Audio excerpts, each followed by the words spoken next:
नमस्कार, city light में स्वागत है आप सभी का। आप देख रहे हैं IBC24। मैं हूं आपके साथ श्रवण तंबोली। इस बुलेटिन में देखेंगे आज दिन भर की तमाम बड़ी खबरों को विस्तार से। शुरुआत करते एक बड़ी खबर के साथ। राजधानी रायपुर पुलिस ने भाटा गांव न्यू बस स्टैंड पर एक कुरियर बॉय को 7 किलो सोने के जेवर के साथ पकड़ा। सोने की कीमत करीब 4.5 करोड़ रुपए आंकी जा रही है। पुलिस पूछताछ में आरोपी भैरूलाल गुर्जर ने बताया कि वह मुंबई की Ambe express logistic courier company में काम करता है और इन जेवरों को लेकर नागपुर जा रहा था। वहां से एयर कार्गो के जरिए जेवरों को मुंबई पहुंचाने वाला था। आरोपी ने यह भी बताया कि रायपुर के सराफा कारोबारी इसी जरिए से सोने के जेवर पहुंचाते हैं। जानकारी मिलने पर CGST के अधिकारी भी थाने पहुंचे और इस पूरे मामले की जांच शुरू कर दी।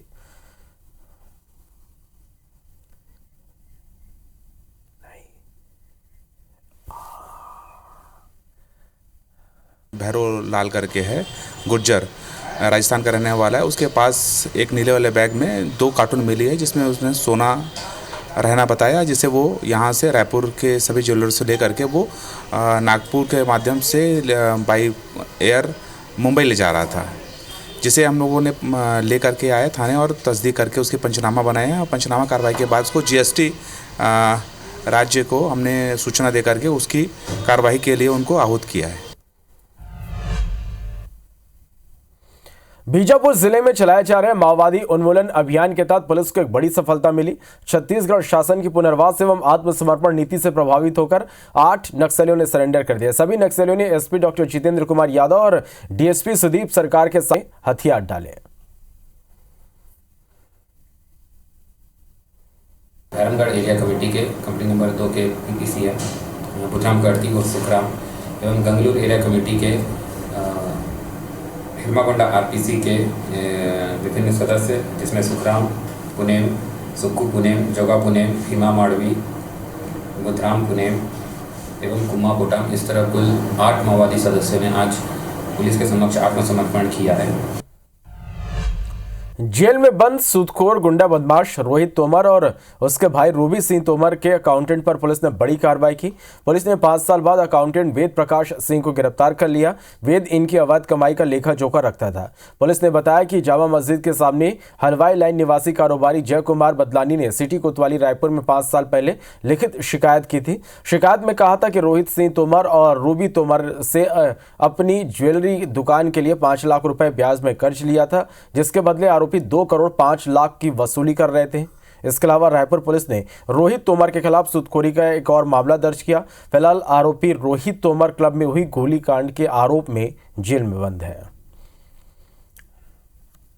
तीनों के खिलाफ मुकदमा दर्ज था, जिसमें 5 लाख रुपए प्रार्थी के द्वारा लिया गया था और इस प्रकार से उनको लगातार अलग अलग किस्तों में इससे रकम जमा कराए गए थे। इस प्रकार से 2 करोड़ रुपए की देनदारी इनके ऊपर लाई गई थी और उनको लगातार धमकाया जा रहा था। आज जो इसमें जो इसका लेखा जोखा रखने वाला अकाउंटेंट है, उसको गिरफ्तार किया गया है। विश्व प्रसिद्ध मां बमलेश्वरी मंदिर में एक अश्लील घटना घटी। मंदिर परिसर में दर्शनार्थियों की सुविधा के लिए लगाए गए टीवी स्क्रीन में अचानक अश्लील वीडियो चलने लगा। अश्लील न्यूड वीडियो चलने से मंदिर में माता के दर्शन करने परिवार सहित पहुंचे दर्शनार्थी असहज महसूस करने लगे। दर्शनार्थियों ने तुरंत मंदिर प्रबंधन को इसकी शिकायत की। मंदिर प्रबंधन ने तुरंत वीडियो को बंद कर परिसर में लगे सभी स्क्रीन को बंद कर दिया। दर्शनार्थियों ने इसकी शिकायत थाने में भी की। वहीं मां बमलेश्वरी ट्रस्ट समिति ने भी विज्ञापन कंपनी की शिकायत थाने में की। पुलिस की साइबर टीम अब इस पूरे मामले की जाँच कर रही है।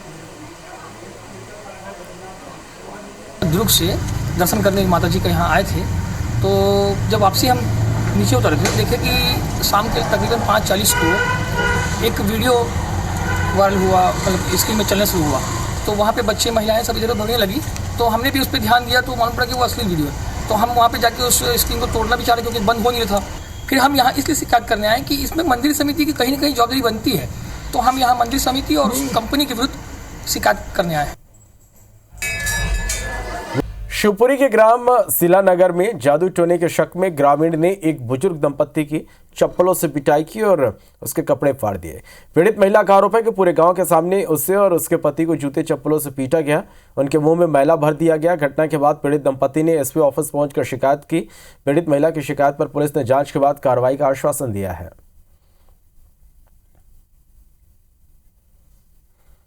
वो ले गए फिर मार के और बता मैं कहाँ से बता रही हूँ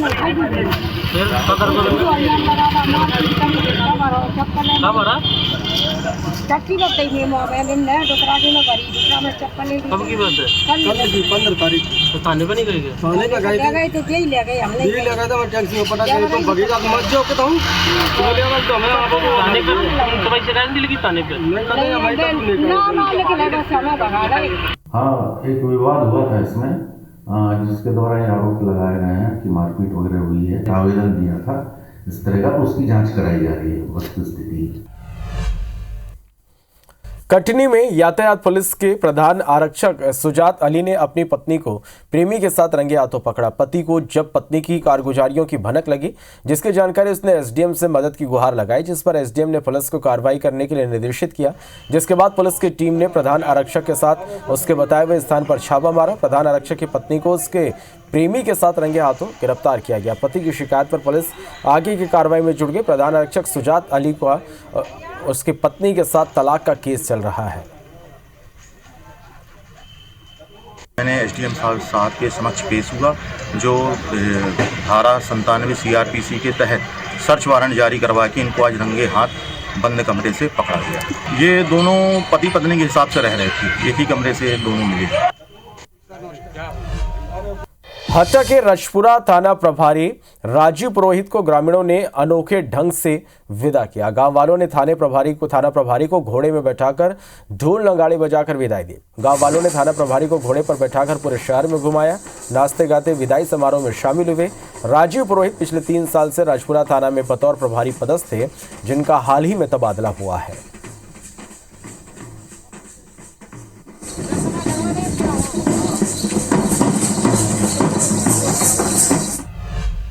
मध्य प्रदेश में 4% महंगाई भत्ता बढ़ाने की मांग को लेकर पेंशनर्स लोकसभा चुनाव में सरकार और बीजेपी के लिए परेशानी का सबब बन सकते हैं। इसको लेकर पेंशनर्स वेलफेयर एसोसिएशन ने आगामी रणनीति तय करने के लिए पदाधिकारियों की बैठक बुलाई। एसोसिएशन के प्रांत अध्यक्ष अमोद सक्सेना का कहना है कि जुलाई 2023 में केंद्र सरकार ने 7वें वेतनमान के हिसाब से कर्मचारियों को महंगाई भत्ते को 40% कर दिया, लेकिन राज्य में सरकार ने 42% के बाद 40 करने पर अब तक इस पर कोई फैसला नहीं लिया। ऐसे में अब चरणबद्ध तरीके से आंदोलन करने की रणनीति तैयार करेंगे। तो भारत सरकार के जो केंद्रीय कर्मचारी है उनके लिए महंगाई भत्ता जो है 1 जनवरी और 1 जुलाई नियत है। फिर स्टेट के लिए आप राष्ट्रीय नीति का पालन क्यों नहीं कर रहे? आप राष्ट्रीय नीति के हिसाब से हमें महंगाई राहत महंगाई भत्ते का भुगतान करें।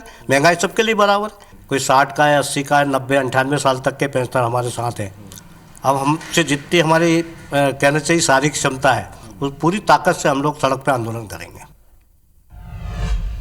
इंदौर से तीसरी आस्था ट्रेन अयोध्या के लिए रवाना हुई। 22 कोच वाली इस ट्रेन में 1500 यात्री सफर कर रहे हैं। इस ट्रेन में यात्रा करने वाले श्रद्धालुओं की हर सुविधा का ख्याल IRCTC की ओर से रखा जा रहा है। हमारी संवाददाता निहारिका शर्मा ने ट्रेन में यात्रियों को मिल रही सुविधाओं का जायजा लिया। देख सकते हैं कि किस तरह से यात्रियों को उचित सुविधाएं मिले, उसका यहाँ पर प्रबंध किया जा रहा है। खाने के पैकेट जो है वो पूरी तरह से रेडी है। इसके अंदर कुछ और नहीं बल्कि खाने के पैकेट्स ही हैं। साथ ही में आप पानी की बोतलें भी देख सकते हैं। यात्रियों को किसी तरह की कोई परेशानी ना हो, इसीलिए इंदौर से ही सारी तरह की सुविधाएं जो है वो उनको देने के लिए यहाँ पर तैयारियाँ पूरी कर ली गई है। आप देख सकते हैं कि जो पूरी ट्रेन है उसकी सफाई जो है वो पूरी मेंटेन की जा रही है। यहाँ पर हर तरह से लोगों को जो उचित सुविधाएं हैं वो IRCTC यहाँ पर प्रोवाइड करवा रहा है। साथ ही में सफाई पूरी तरह से रहे ट्रेन में, इसका भी जो जायजा है वो ट्रेन के अधिकारी IRCTC के अधिकारी जो है वो लगातार रूप से ले रहे हैं। कहने का मतलब यह है कि खाने के साथ पानी के साथ सेफ्टी इक्विपमेंट्स जो है, मेडिकल इक्विपमेंट्स जो है वो भी यहाँ पर रखे गए हैं और IRCTC के साथ ही रेलवे विभाग द्वारा उचित यात्रा ये सभी की रहे उसका ख्याल यहाँ पर बेहद रूप से रखा जा रहा है। कैमरा पर्सन संतोष जाटवन के साथ निहारिका शर्मा, IPC 24 इंदौर।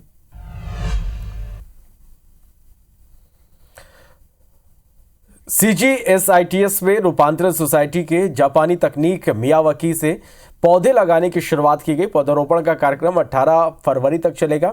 इस दौरान करीब 1 एकड़ जमीन पर 8000 पौधे लगाए जाएंगे। स्कूल, कॉलेज, कैडेट्स और संस्थाओं ने मिलकर करीब 6000 पौधे लगा दिए। कॉलेज कैंपस के लगभग 1.9 एकड़ जंगल और 1 एकड़ में मियावाकी फॉरेस्ट होगा। क्या है मियावाकी फॉरेस्ट और कैसे तैयार इसे किया जाता है, हमारी संवाददाता निहारिका शर्मा आपको इसकी जानकारी दे रहे हैं। कुछ दिन पहले लखनऊ में हुए एक समिट में प्रधानमंत्री नरेंद्र मोदी ने वहां पर बने जो मियावाकी सिस्टम से एक गार्डन था उसकी काफ़ी तारीफ़ की थी। उन्होंने कहा था इंडिया में इस तरह के कई सारे गार्डन्स होने चाहिए ताकि ऑक्सीजन सेंटर बन सके। उसी को ध्यान में रखते हुए इंदौर के एक बहुत बड़े इंस्टीट्यूशन यानी कि GSITS ने इस पद्धति को अपनाया है। आपको सीधी तस्वीरें मैं GSITS की उसी गार्डन की दिखा रही हूँ जहाँ पर मियावाकी सिस्टम से ही यहाँ पर एक गार्डन तैयार किया जा रहा है जिसे ऑक्सीजन हब माना जा सकेगा। ये करीब 100 करोड़ का प्रोजेक्ट है जिसमें 8000 के करीब ऐसे पौधे लगाए जा रहे हैं जो कि या तो मेडिसिनल है या फिर ऐसे पौधे हैं जो कि विलुप्त होने की कगार पर आ चुके हैं। तो इस मामले में ज़्यादा जानकारी देने के लिए हमारे साथ यहाँ के PRO एलेक्स कुट्टी जी भी मौजूद है जो हमें बता सकेंगे कि किस तरह से यहाँ पर मियावाकी सिस्टम को फॉलो करते हुए काम किया जा रहा है, कितने समय की मेहनत है और कितना बड़ा ये प्रोजेक्ट है जो कि आप GSITS में लाए हैं। ये करीब 3-4 साल से हम लोग ये बनाने के प्रोजेक्ट को लेकर चल रहा था। हमें एक स्पॉन्सर चाहिए था। स्पॉन्सर बाद में हमें मिला। जब अभी स्पॉन्सर मिलने के बाद 3 महीने से इसमें कार्य चालू हुआ है। पौधे लगाने के पहले पौधे कौन सा पौधा लगाना है, कहाँ से लाना है, ये सब हमने प्लान किया है। और विलुप्त प्रजाति का और थ्रेटन्ड जो भी हो 65 प्रजाति के पौधे यहाँ से इंदौर से करीब 50 किलोमीटर दायरे में जो लोकल स्पीशीज उसी को चुना गया है। ये फिलहाल हमें गार्डन दिख रहा है लेकिन आने वाले कुछ सालों में कुछ इस तरह का डेंस फॉरेस्ट हो जाएगा जो कि नो मैन जोन कहलाएगा और यहाँ पर प्रॉपर ऑक्सीजन प्रोवाइड कराने के लिए इंदौर के बीचों बीच एक इस तरह का हब होगा जिसे देखकर अन्य जगह पर भी इस तरह के ऑक्सीजन प्लांट्स जो है या इस तरह के ऑक्सीजन गार्डन जो है उन्हें बनाने की तैयारी की जाएगी। कैमरा पर्सन संतोष जटवन के साथ निहारिका शर्मा, IBC 24 इंदौर। जयंती स्टेडियम में शुरू हुए हनुमंत महायज्ञ के बाद अब इस्पात नगरी भिलाई धर्म नगरी में बदल चुकी है। यज्ञ की आहुतियों से यहाँ वातावरण पवित्र हो रहा। रात को भस्म आरती और गंगा आरती की तर्ज पर हो रही हनुमान जी की आरती को देख लोग झूम रहे। हमारी संवाददाता ने मौके का जायजा लिया।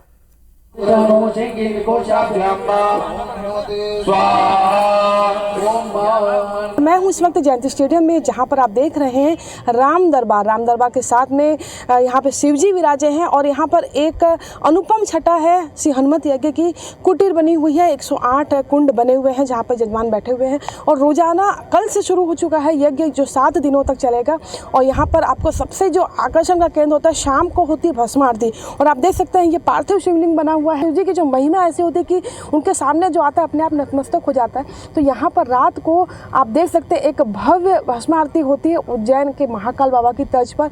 तो ये जो वातावरण है धर्म नगरी इन दिनों बन चुकी है भिलाई। गुंजायमान है पूरा जयंती स्टेडियम परिसर और यहाँ पर भक्त केवल भिलाई ही नहीं बल्कि कई अलग अलग जिलों से पहुँचे हैं, आसपास के राज्यों से भी पहुँचे। और ये जो आयोजन है ये पूरा लगातार 22 फरवरी तक चलेगा। तो यहाँ पर पूरे जो भारतीय रीति रिवाज और भारतीय संस्कृति और भारतीय परिधानों को लेकर के यहाँ पर जो एक अनुष्ठान है वाकई में वो यहाँ पर देखने लायक है। जयंती स्टेडियम ग्राउंड में हो रहे इस आयोजन में रोजाना कई ऐसे कार्यक्रम होंगे जो अपने आप में खास होंगे।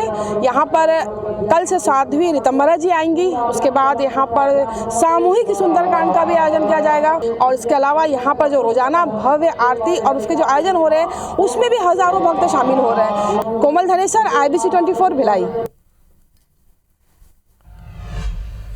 बेमेतरा से इस वक्त एक बड़ी खबर है। शिक्षक की हत्या का मामला, फरार आरोपी देवा टंडन को गिरफ्तार कर लिया गया है। पारिवारिक विवाद के चलते हत्या की थी। NH 30 बसनी गांव के पास की यह घटना है। तो ये बड़ी खबर बेमेतरा से, जहां शिक्षक की हत्या का यह मामला, फरार आरोपी देवा टंडन को गिरफ्तार किया गया। पारिवारिक विवाद के चलते देवा ने हत्या की थी। NH 30 बसनी गांव के पास की यह घटना है।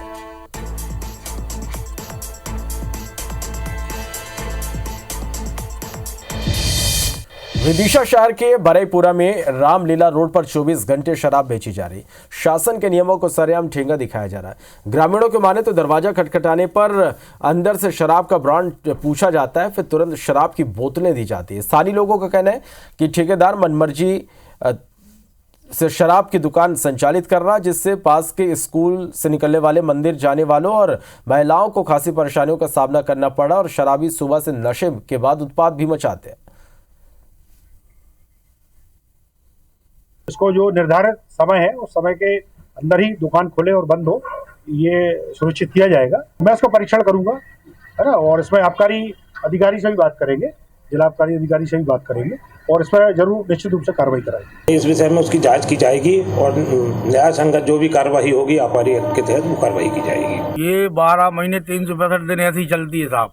गेट के नीचे से ही सप्लाई होती है और शराबियों को फुल सुविधा दे रखी। 9 बजे से खुलना चाहिए, लेकिन ये तो 5 बजे से खुली जाती है। मतलब कभी भी आओ आप तो गेट खटखटाओ, नीचे से लो और चलते हो। बिलासपुर में विस्तार के बाद नगर निगम से जुड़े ग्रामीण इलाकों में अवैध प्लाटिंग का खेल शुरू हो गया। भू माफिया जमीन मालिकों को मोटी रकम कमाने का प्रलोभन देकर अवैध प्लाटिंग करा रहे हैं। सबसे ज्यादा मामला मुपका, चिलाटी, बहतराई, सरकंडा, घुरु अमेरी और मंगला जैसे क्षेत्रों में है। यहां सैकड़ों एकड़ जमीन पर अवैध प्लाटिंग कर खरीदी बिक्री की जा रही है। हालांकि शिकायत मिलने पर प्रशासन ने कार्रवाई शुरू की। राजस्व, नगर निगम और पुलिस की संयुक्त टीमें अभियान चलाकर कार्रवाई कर रही हैं। करीब 300 भू माफिया और प्रॉपर्टी डीलर प्रशासन के रडार में है। इसमें लगभग 296 केसेस आए हैं। इसके बाद एक एक करके अब हम लोग उसमें धीरे धीरे क्लियर करना चालू किए हैं, ताकि ये जब शहर के नए इलाके हैं, जहाँ पे नए जो ग्रामीण इलाके थे, जो नए शहर के पार्ट बने हैं, जहाँ पे जब कॉलोनियां बन रही हैं, अवैध कॉलोनियां, तो मूलभूत सुविधाएं लोगों को नहीं दे पाएंगी। अभी 3 दिन में लगभग 60-70 एकड़ हमने खाली कराया है एवं बाकी सारे जो अवैध प्लॉटिंग मिले हैं सबको नोटिस दिया गया है एवं जितना हो पाए हम लोग इसमें से सक्रिय कार्रवाई करते हैं। यूजीसी यानी विश्वविद्यालय अनुदान आयोग के आदेशों को हल्के में लेना प्रदेश के 18 विश्वविद्यालयों को भारी पड़ गया। विश्वविद्यालय में लोकपाल की नियुक्ति न होने पर यूजीसी ने प्रदेश की 18 यूनिवर्सिटीज को डिफॉल्टर घोषित कर दिया। देखिए हमारी एक खास रिपोर्ट।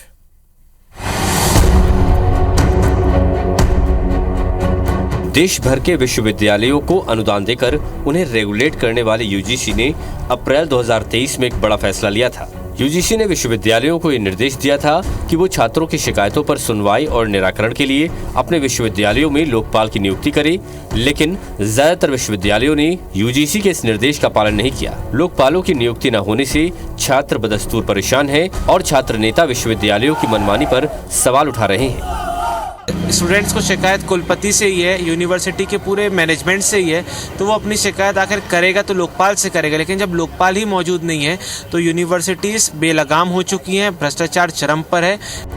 इस विरोधाभास पर यूजीसी ने सख्ती दिखाई है। यूजीसी ने लोकपाल की नियुक्ति न करने पर प्रदेश के 18 विश्वविद्यालयों को डिफॉल्टर घोषित कर दिया है।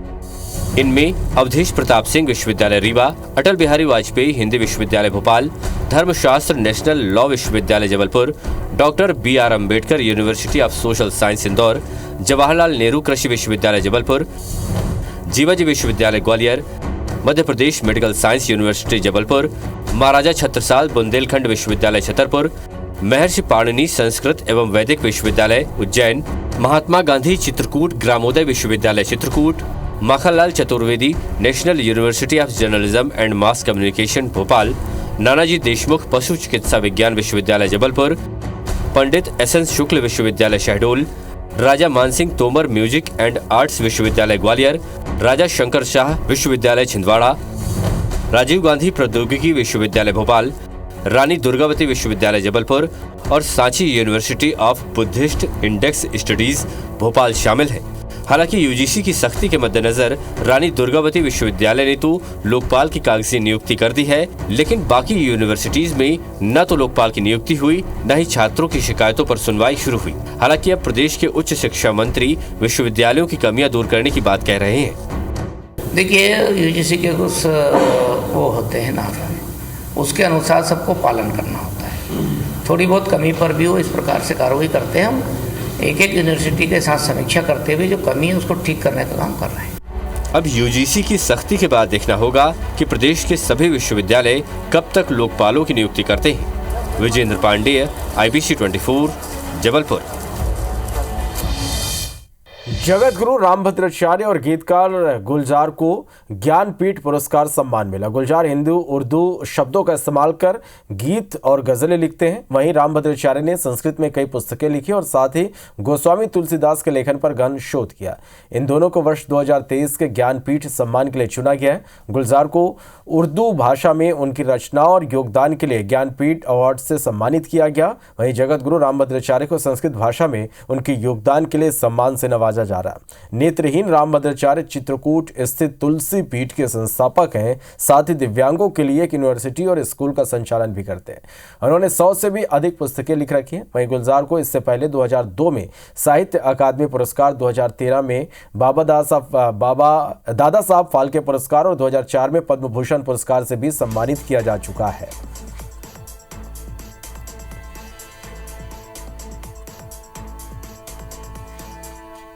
तो गुलजार के पुरस्कार और सम्मान के बारे में हम बता रहे हैं। 2004 में कला क्षेत्र में पद्म भूषण से गुलजार को सम्मानित किया गया। 2009 में सर्वश्रेष्ठ मौलिक गीत के लिए उन्हें ऑस्कर अवार्ड मिला। स्लमडॉग मिलियनेयर के गीत जय हो के लिए ऑस्कर से सम्मानित किया गया। 2010 में ग्रैमी पुरस्कार से नवाजा गया। 2013 में दादा साहब फाल्के सम्मान से नवाजा गया। तो वहीं रामभद्राचार्य के पुरस्कार और सम्मान की बात करें तो 2015 में पद्म विभूषण से उन्हें सम्मानित किया गया।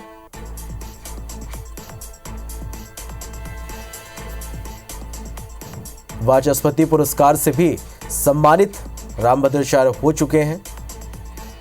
शास्त्री और आचार्य परीक्षाओं में 8 स्वर्ण पदक इन्हें मिला है। 2008 में श्री वाचस्पति पुरस्कार से सम्मानित किया गया। 2007 में गोस्वामी तुलसीदास समर्चन सम्मान इन्हें मिला। श्रीवाणी अलंकरण पुरस्कार, बाणभट्ट पुरस्कार से भी सम्मानित किया गया। साहित्य अकादमी बादरायण अति विशिष्ट पुरस्कार से भी इन्हें सम्मानित किया गया है। कविराज विद्या नारायण शास्त्री अर्चन सम्मान से भी सम्मानित हो चुके हैं। विश्व धर्म संसद के धर्म चक्रवर्ती की उपाधि भी इन्हें दी गई है। हिंदी साहित्य और संस्कृत के लिए महाकवि की उपाधि इन्हें दी गई।